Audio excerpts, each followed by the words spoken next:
Our opening words this morning are from the Reverend Gretchen Haley, who I rely on often these days because she keeps writing these wonderful words. Give up the fight for some other moment, some other life than here and now. Give up the longing for some other world, the wishing for other choices to make, other songs to sing, other ages, other bodies, other countries, other stakes. Purge the past, forgive the future, for each come too soon. Surrender only to this life, this day, this hour. Not because it does not constantly break your heart, but because it also beckons with beauty, startles with delight. If only we keep waking up. This is the gift we have been given, these body clothes, this heartbreak, this pulse, this breath, this light, these friends, this hope. Here we remember ourselves as a part of it all. Give thanks and center joy. Come, let us worship together.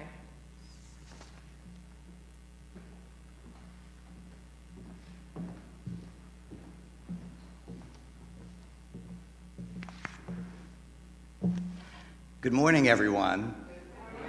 You know what's so great is that welcome to all those people who are here on Zoom, but welcome to all those people who are here with us in the sanctuary this morning. Here in the sanctuary, how many of you have not been in this building since March of 2020 or before? Yeah, quite a few. So this is so exciting. It's one more step, a tiny step. So thanks for being here. So, you see me holding my mask. I wasn't going to say anything, but Dorothy Anderson said, you have to say something. So, okay, so I've got my mask, which is right. It's a peacock, got it? And then, I've got a pin here, and it's a peacock, got it? And then I've got a bow tie, it's a peacock, got it? And in case, like last week, when I showed off my shoes aren't anything special. Got it, Webb? But my socks are. So why am I a peacock this morning? It's because I'm so happy to be here, and I'm so happy you're here. So I like to spread my wings.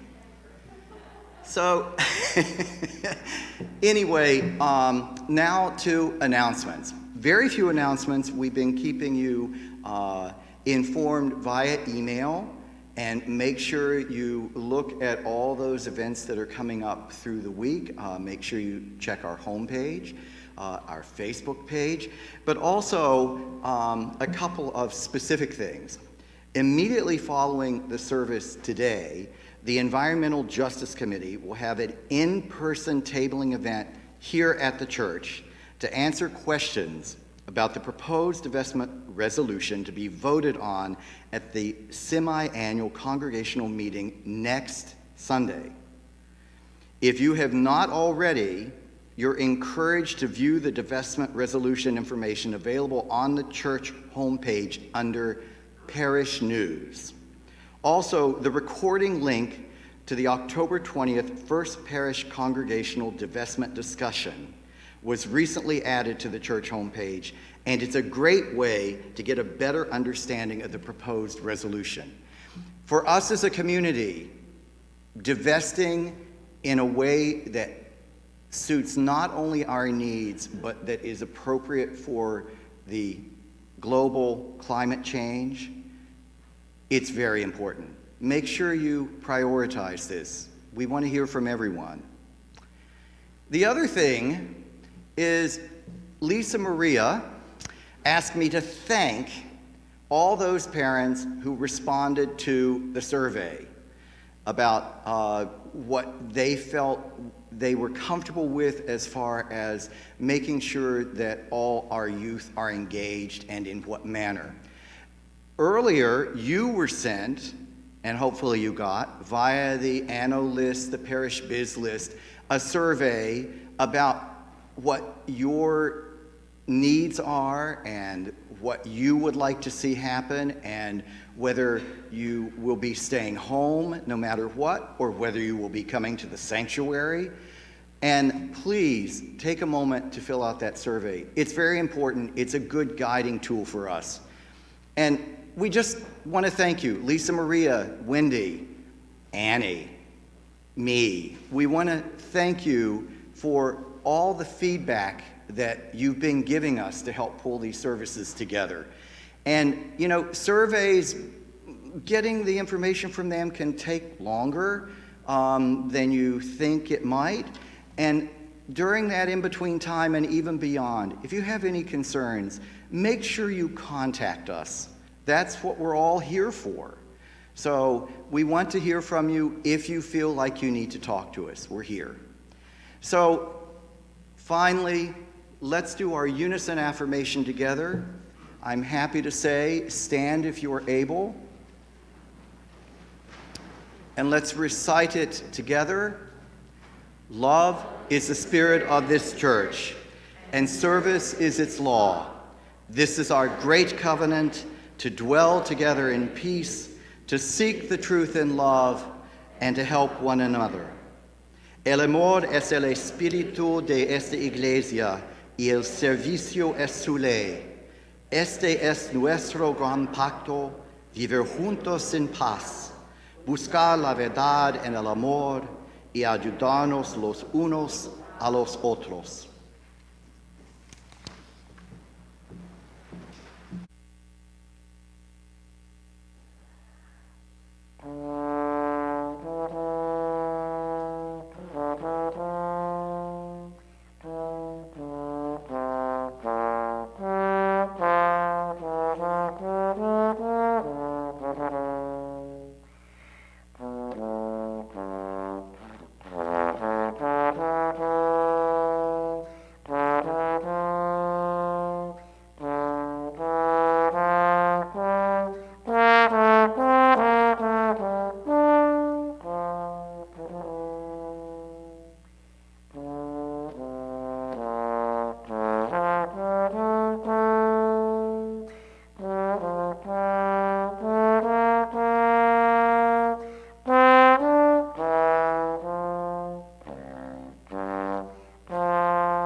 Good morning, everybody. I'm Carlough Faulkner-Carroll.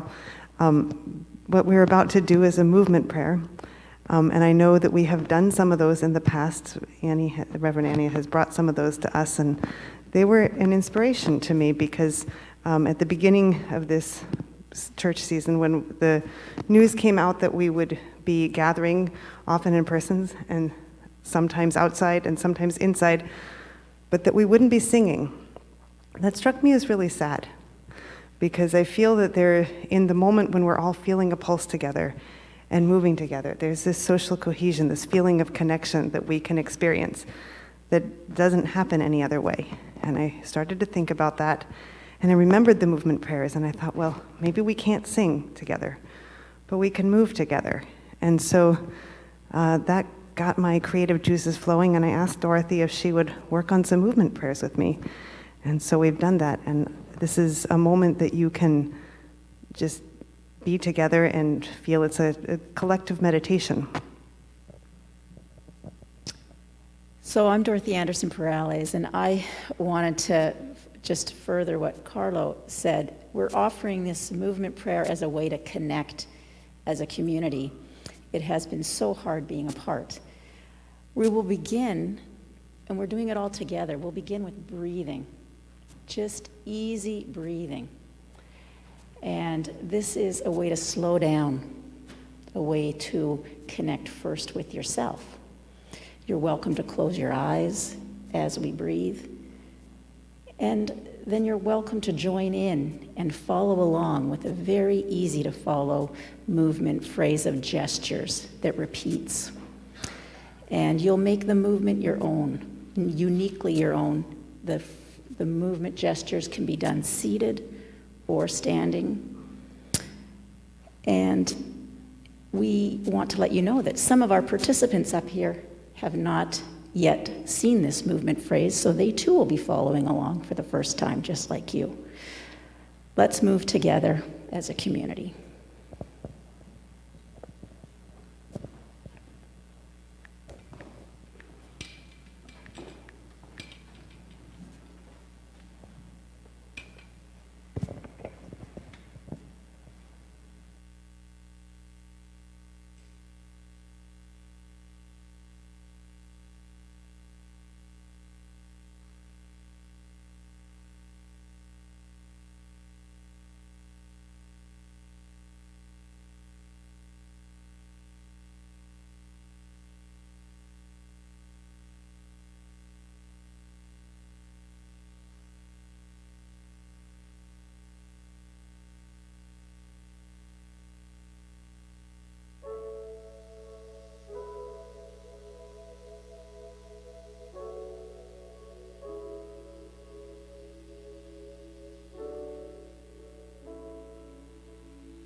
Something that I can't explain, but I can feel it just the same.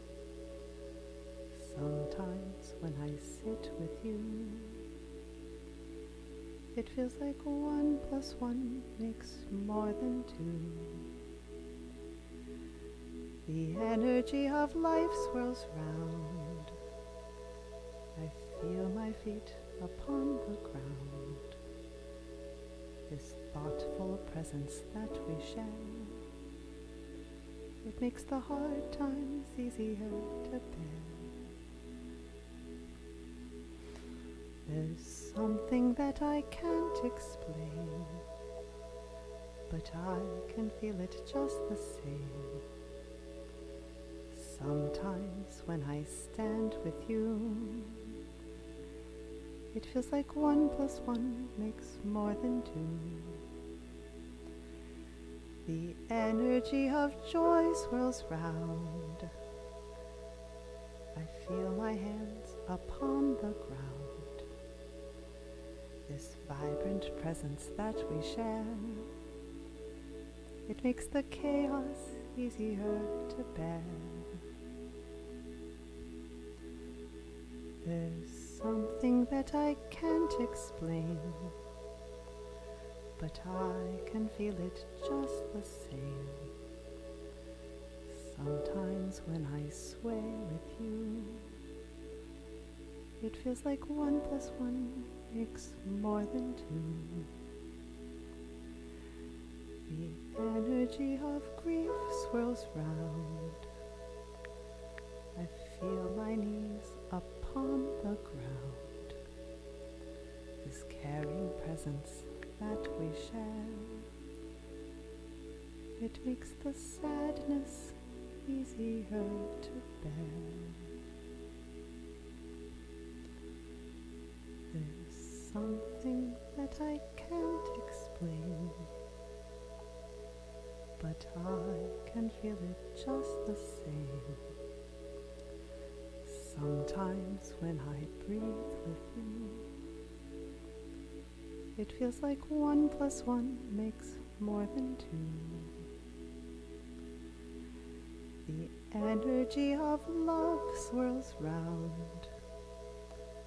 I feel my heart upon the ground. This soulful presence that we share, it makes the distance easier to bear.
Wow, that was pretty amazing to participate in. Thank you, Carlough and Dorothy, for bringing that to us.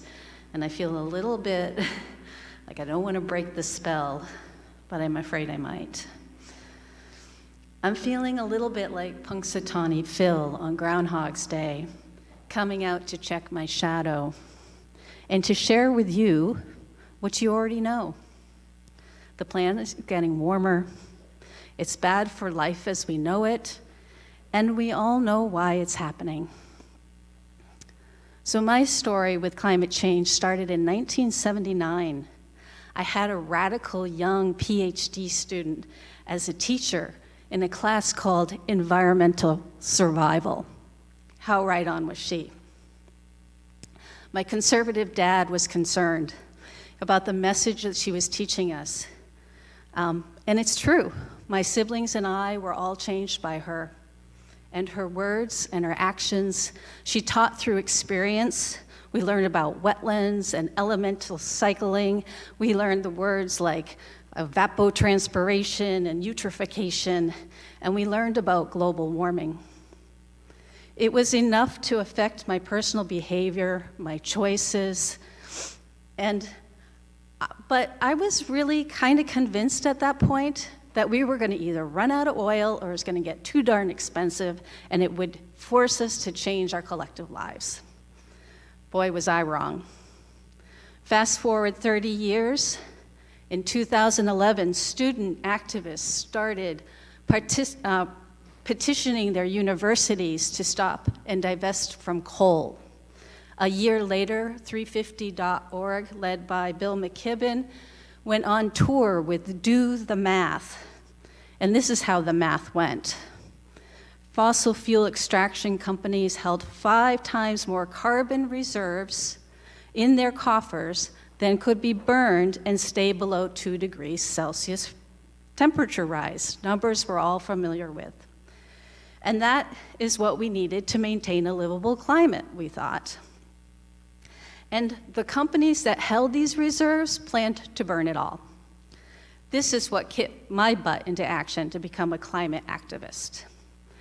By 2019, we knew that we actually had to keep that number down to 1.5 degrees Celsius to avert catastrophic climate change. And the companies have at least 6 times more reserves in their coffers then and now than the atmosphere can absorb and maintain a livable climate. This is an overwhelming problem.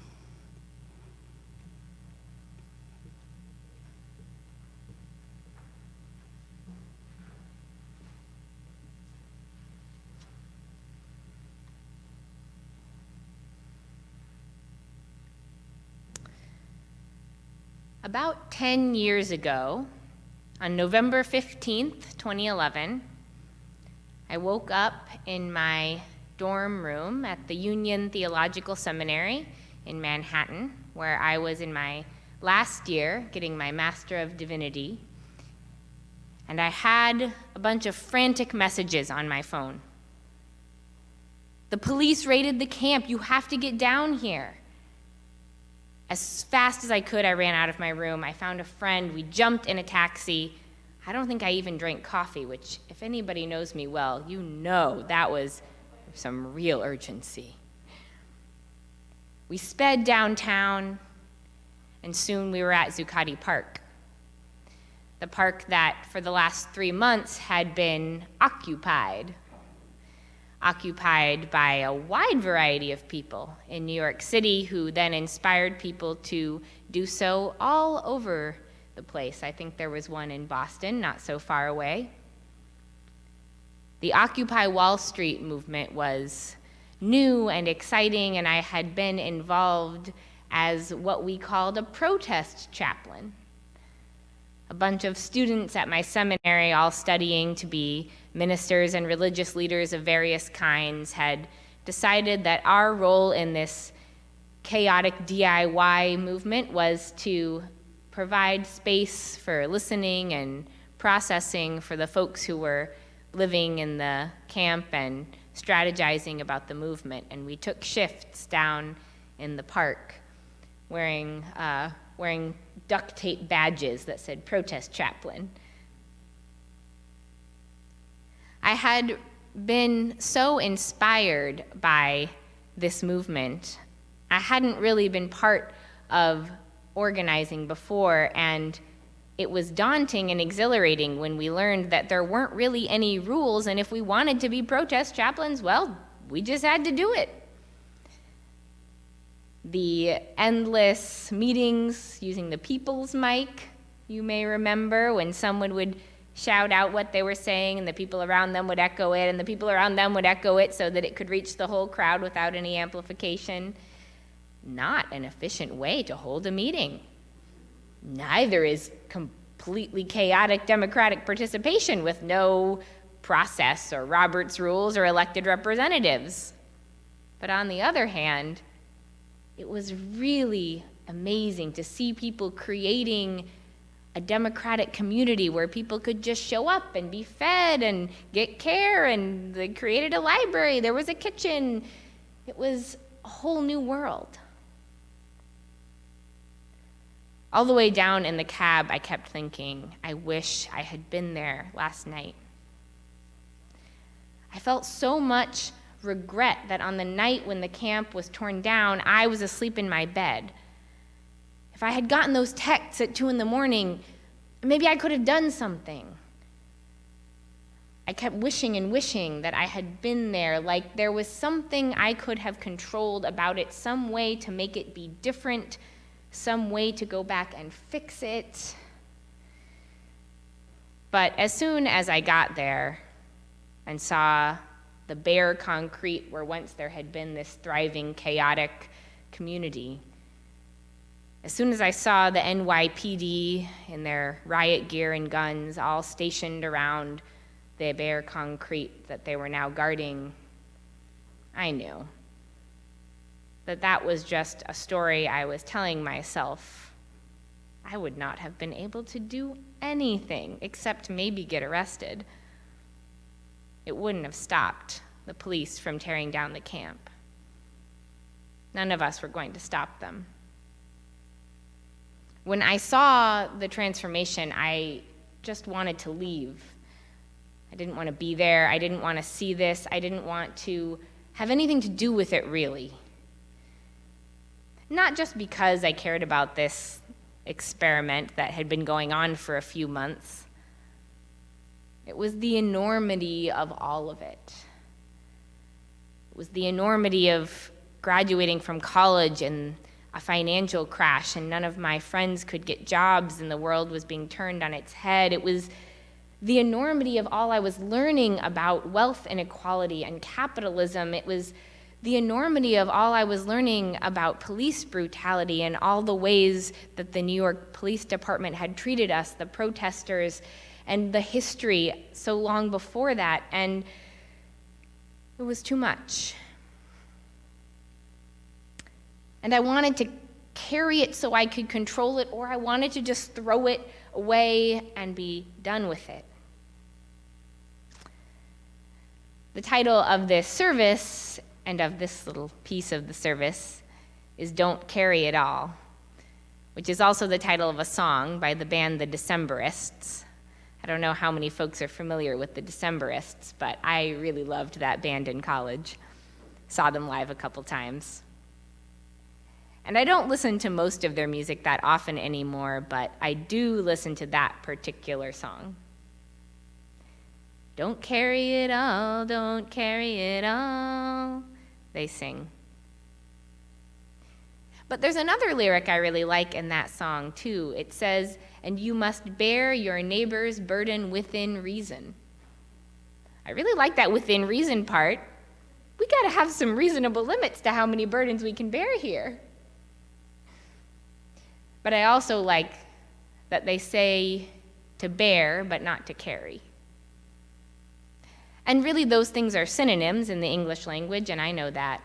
But I think there can be a difference between bearing, holding, and trying to carry. Pretty soon, the president of our seminary came down to Zuccotti Park, and she hadn't been down there very much, and so turned to me and a couple of the other folks who had been there regularly, saying, well, what should we do? Well, what should we do? Besides try to go back in time and fix it in your head or run away and pretend you weren't part of it at all. We decided to walk around the park and sing. And ironically, because the whole entire camp had been completely moved, we sang "We Shall Not Be Moved" over and over and over, around and around that little concrete park in New York City. We shall not be moved. We shall not be moved, just like a tree that's planted by the water. We shall not be moved. We had been moved, but we sang anyway. And I think that sometimes that is the way that we bear the burdens, our own, our neighbors, the burden of climate catastrophe, the burden of our economic system, the burden of a whole history of losses that we cannot go back and fix, nor take responsibility for, nor throw out the window. Sometimes we move. Sometimes we move together. And sometimes, when it's COVID safe, we sing. There is so much that we have lost. There is so much that we have lost already. And still, we come together to hold, to bear, to move.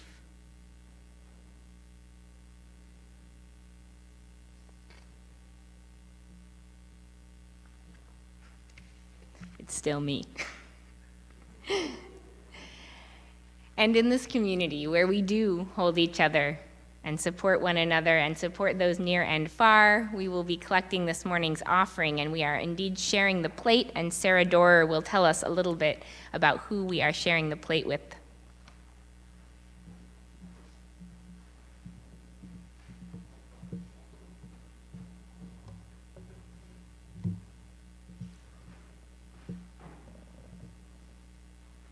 Good morning, everyone.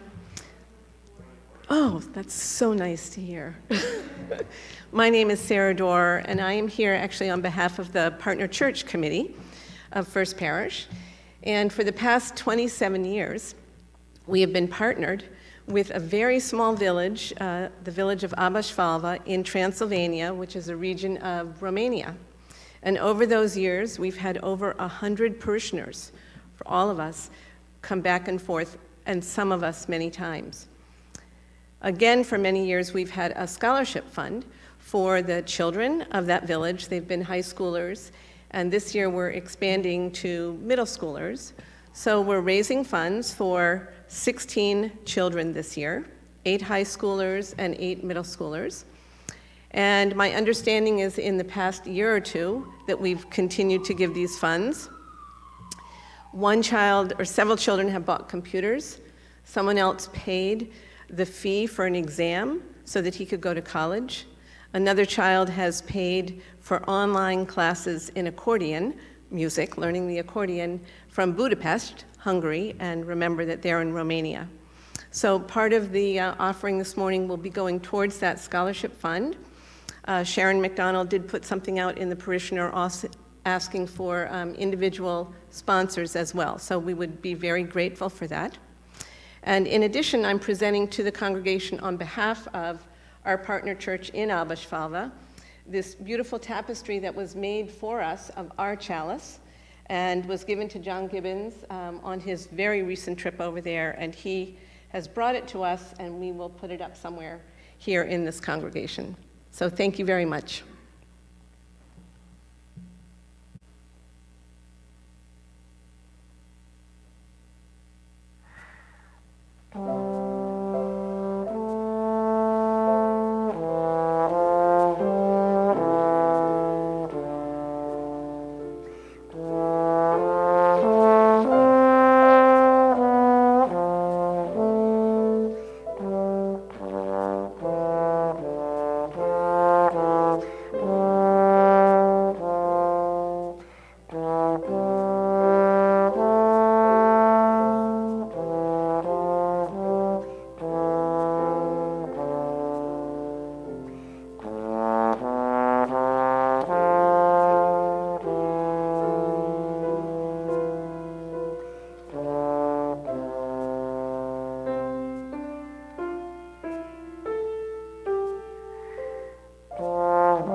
As UUs, we make a habit of joining movements that uphold our values. Well, who we are and what we do as individuals is the cornerstone of our personal faith. It is a collective that we can make change, that we can truly affect the world. And it is in collective action that we build hope. Next week, at our semi-annual meeting, we will be voting whether to join the divestment movement organized by 350.org. This movement targets the largest companies that hold fossil fuel reserves, the fossilized carbon that is still beneath the ground. These companies are called the Carbon 200 Underground. The divestment movement chose these companies because they are the ones who literally hold in their hands the fate of humanity and a whole lot of living around us. Until very recently, they also continued to deny that burning fossil fuels is the primary contributor to global warming, even when they had research that proved it was true. So while we know what we do is incomplete and imperfect, we choose to join movements because we also know what we do matters. Our individual and community actions are important ways of living our values and showing us all and others around us that change is possible. We've been doing that, solar panels and retrofitting. We also know it's by joining larger groups in collective action, such as the divestment movement, that makes change happen.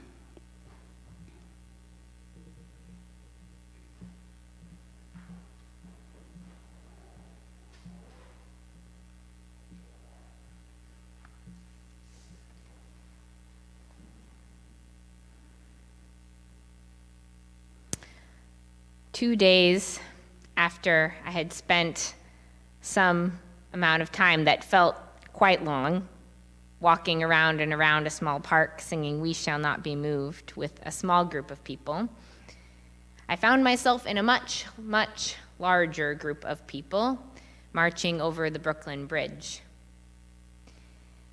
It was Occupy Wall Street's 3-month anniversary, or birthday as they decided to frame it, though nobody really celebrates a 3-month birthday.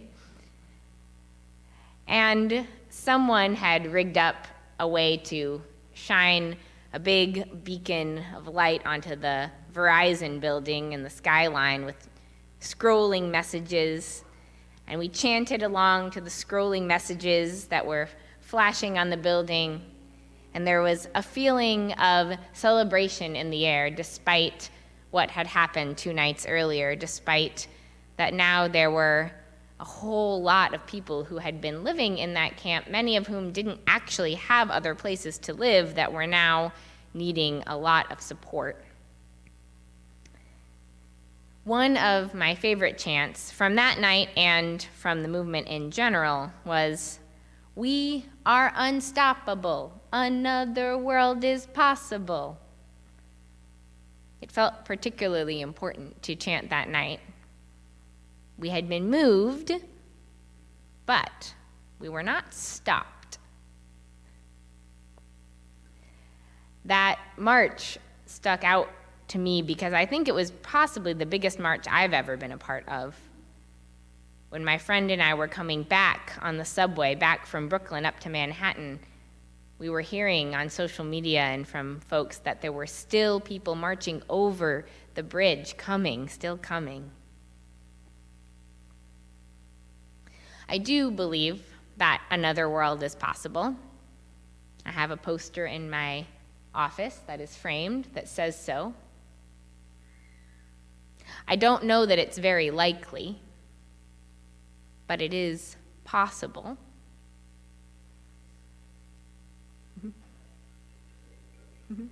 It's possible, even with cell phones, it's still possible. And I think that it is in that space of possibility where we have to live, where we have to find that collective action, find that connection. And that's what I found that night moving over that bridge. There were many interesting debates about what the Occupy movement actually accomplished, what it achieved. Did it change anything? Did it matter that it changed the national conversation? I think it mattered. But what did it accomplish? It's hard to say. But I know that what it accomplished for me was to create that space for possibility in the midst of defeat. And we need that because we are defeated quite a bit. We who believe in inherent worth and dignity and in a global community of peace and in the interdependent web. Tomorrow, I'm going to head to a part of Boston that they call Masson-Cass, which is short for Massachusetts Avenue and Melnia-Cass Boulevard. And it's an area where a lot of people who don't have homes live, and it's an area where a lot of people who struggle with addiction hang out. And recently there has been a push to solve this problem by forcing people into a treatment program in the Suffolk County Jail. Whether it's a treatment program or not is quite debatable, but they're relying on the same forces that are used so often to criminalize those who don't have homes and those who struggle with addiction. Force, police, and involuntary placement in a jail. There are many people organizing against this, of course, and in their public health policy statement, they say, "We support a plan that treats people with dignity, that meets people's stated needs in the short and long term, and that relies on evidence-based practices of low-threshold housing, voluntary treatment, and harm reduction, not involuntary commitment and criminalization." I believe in that. I don't know how likely it is that we're going to achieve any of those, but I believe in that. And so I'm going to show up. I cannot carry with me all the weight of the poverty and the stigma that has led for so many people in so many places to be living on the street and struggling with addiction. I cannot carry with me the history of the prison industrial complex or policing in this country. I can't fix any of it. I can't control it, but I also cannot just push it away and throw it out the window. The only thing I can do is show up with others in that space of possibility, saying, I'm here, and I care, and we're connected, and we don't think it should be like this, and we think there's another way. And we think there's another way. And we think there's another way.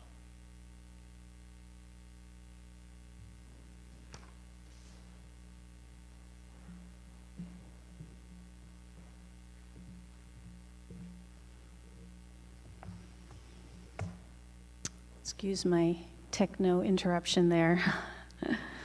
Not really very good at it, so then I don't know how to stop it. All right.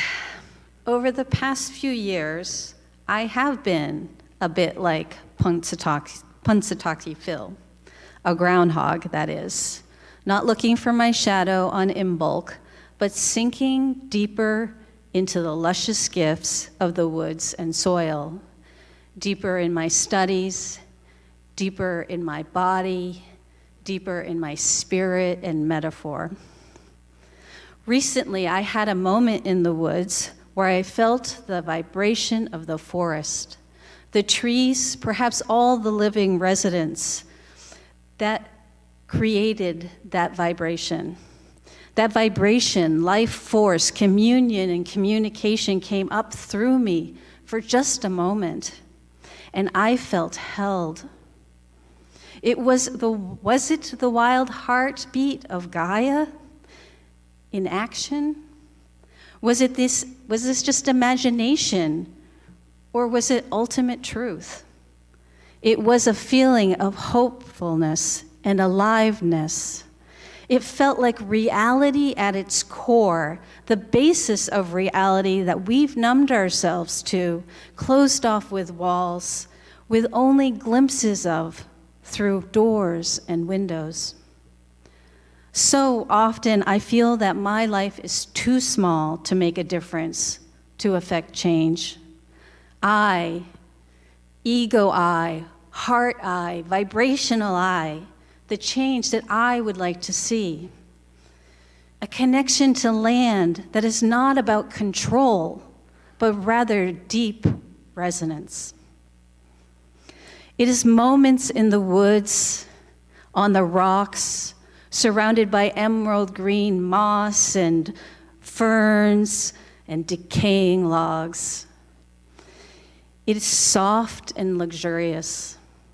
There's deep fungal hyphae weaving, reaching, extending inches, feet, and miles, invisibly powering their way through and fusing together with those that are like and those that are unlike. Pushing, pulsing, dying, decaying, feeding, giving, even when gone. This is the power of simply being. Performance is not life's drive, unless performance is to do what you do. Cellular division, expansion, contraction, flow, and dead ends. Nutrient-rich fluids carrying lifeblood of life itself. This is simply movement, no hard action of effort. Movement when movement is, decay when decay is. No good, no bad, no beginnings, no end. We act on our faith as individuals by coming together as a collective. And there's the same is true with all life. And it's not only the living, it's also the material bits and pieces that the planet and all of us and everything is made up of. The multitude of Gaia, the interconnected web of life, is collective action. When lost in a moment like the one I had in the woods, as lovely as it was, it also felt a little bit like I was visited by something strange. I felt held, and then I felt a little bit afraid.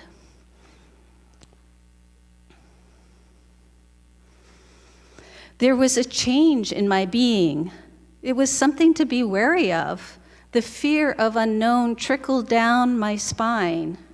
And I would be lying to say if I don't fear what is happening to my home, to all of our home, to our collective Gaia home.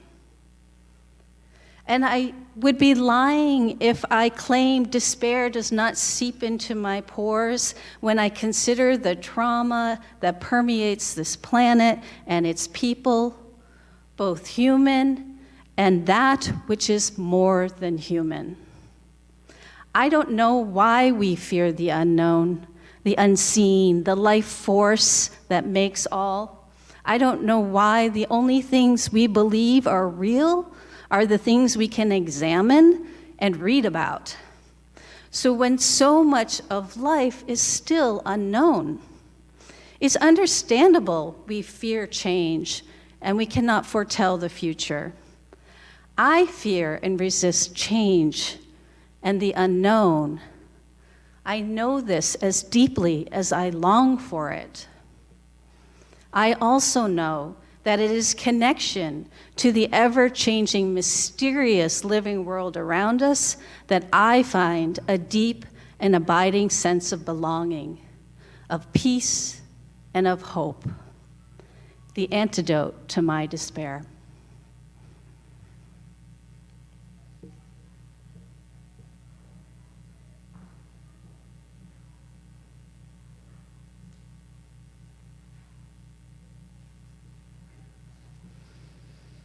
When I was first planning this service, I thought we might be outdoors, and I thought we might all sing together. We're going to do this a little differently than we would have if we were outside. But I invite those of you who are on Zoom to sing along as heartily as you like, and those of you who are here to sing very quietly in your masks or in your heart. Our music director claims we can hum. I trust him. Connection is the antidote to despair. Connection with the earth, connection with one another, and one of my favorite kinds of connection in song. Will you join me in a couple rounds of that simple song that we sang 10 years ago, We Shall Not Be Moved? The words are pretty simple. We shall not be moved. We shall not be moved. Just like a tree that's planted by the water, we shall not be moved. We shall not be moved. We shall not be moved, just like a tree that's planted by the water. We shall not be moved. We shall not be moved. We shall not be moved, just like a tree that's planted by the water. We shall not be moved. We have all had to move quite a bit, and we have lost a lot. But we shall persist, and we are unstoppable. We love, we life, we hope. Another world is possible, and all the more possible when we can connect and take actions together, when we can rest in that space of holding, where we do not carry it all, but only bear within reason and together.